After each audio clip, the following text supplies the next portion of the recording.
समुद्र की लहरों से सजी गुजरात के पवित्र तट पर बसी द्वारका धाम नगरी को श्री कृष्ण की कर्मभूमि और उनके जीवन की महिमा के प्रतीक के रूप में जाना जाता है।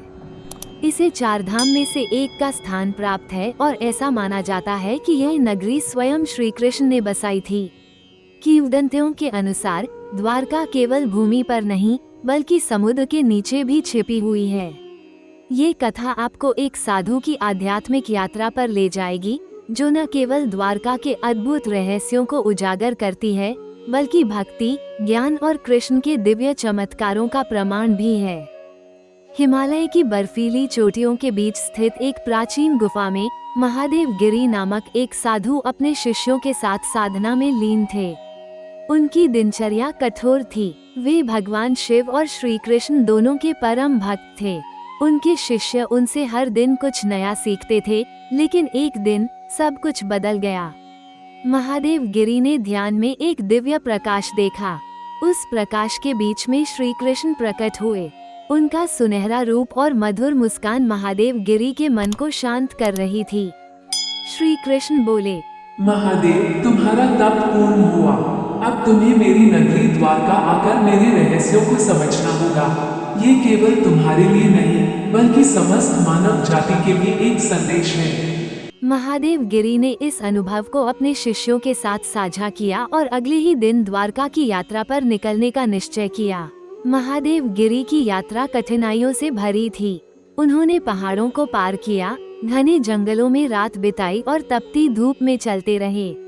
रास्ते में उन्हें विभिन्न प्रकार के लोग मिले, कुछ मददगार तो कुछ उनकी भक्ति पर सवाल उठाने वाले। एक दिन जब वे एक गांव में रुके तो वहां के लोग उन्हें पहचानने लगे। उन्होंने महादेव गिरी से पूछा, महात्मा जी, आप कहाँ जा रहे हैं? महादेव गिरी ने उत्तर दिया, मैं द्वारका जा रहा हूँ, भगवान श्री कृष्ण के दर्शन करने। लोगों ने कहा, द्वारका तक पहुँचने के लिए समुद्र पार करना होगा। वो स्थान चमत्कारों से भरा है।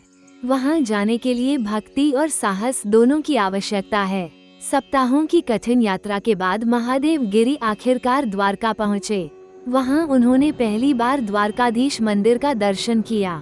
मंदिर का सौंदर्य उन्हें मंत्रमुग्ध कर रहा था। वो नक्काशीदार दीवारें, विशाल गोपुरम और मंदिर के चारों ओर बहती समुद्र की लहरें जैसे भगवान की महिमा गा रही थीं। मंदिर में प्रवेश करते ही महादेव गिरी ने भव्य आरती का अनुभव किया। पुजारी ने उनसे पूछा, महात्मा जी, आप यहाँ किस उद्देश्य से आए हैं? महादेव गिरी ने कहा, मैं भगवान श्री कृष्ण के रहस्यों को समझने आया हूँ। मुझे एक दिव्य संदेश प्राप्त हुआ है। पुजारी ने मुस्कुराते हुए कहा, आप सही स्थान पर आए हैं। द्वारका केवल एक तीर्थस्थल नहीं बल्कि श्री कृष्ण की लीला का केंद्र है। महादेव गिरी ने सुना कि द्वारका केवल भूमि पर नहीं बल्कि समुद्र के नीचे भी स्थित है।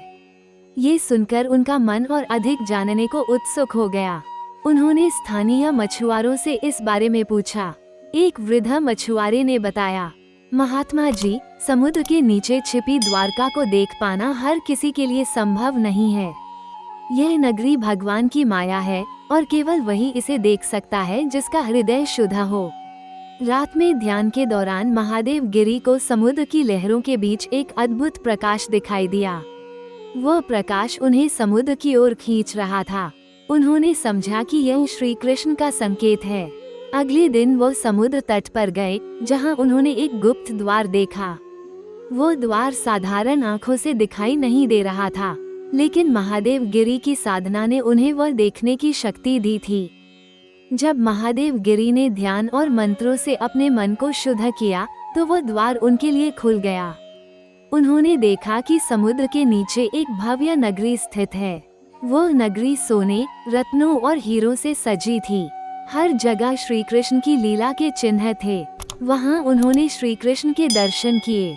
भगवान ने उनसे कहा, महादेव, यह नगरी मेरी दिव्य लीला का प्रतीक है। इसे केवल वही देख सकता है जो भक्ति और श्रद्धा से पूर्ण हो। यह नगरी इस बात का प्रमाण है कि सत्य और धर्म सदा जीवित रहते हैं। श्री कृष्ण ने महादेव गिरी को आदेश दिया कि वो इस सत्य को दुनिया तक पहुंचाएं। लेकिन ध्यान रहे, कृष्ण बोले, ये रहस्य केवल उन तक पहुंचना चाहिए जो इसे समझने के योग्य हैं। महादेव गिरी ने वहां से लौटकर अपने अनुभव को अपने शिष्यों और भक्तों के साथ साझा किया। द्वारका धाम केवल एक तीर्थ स्थल नहीं, बल्कि भक्ति, विश्वास और भगवान के चमत्कारों का प्रमाण है। महादेव गिरी की यात्रा ने ये सिद्ध किया कि जब हम अपने मन और आत्मा को शुद्ध करते हैं, तो भगवान स्वयं हमें उनके दिव्य रहस्यों का अनुभव कराते हैं। आज भी द्वारका धाम पर जाकर भक्त उस चमत्कारिक नगरी और श्री कृष्ण की लीला को महसूस कर सकते हैं। द्वारका, एक नगरी जो भक्ति और विश्वास का प्रतीक है।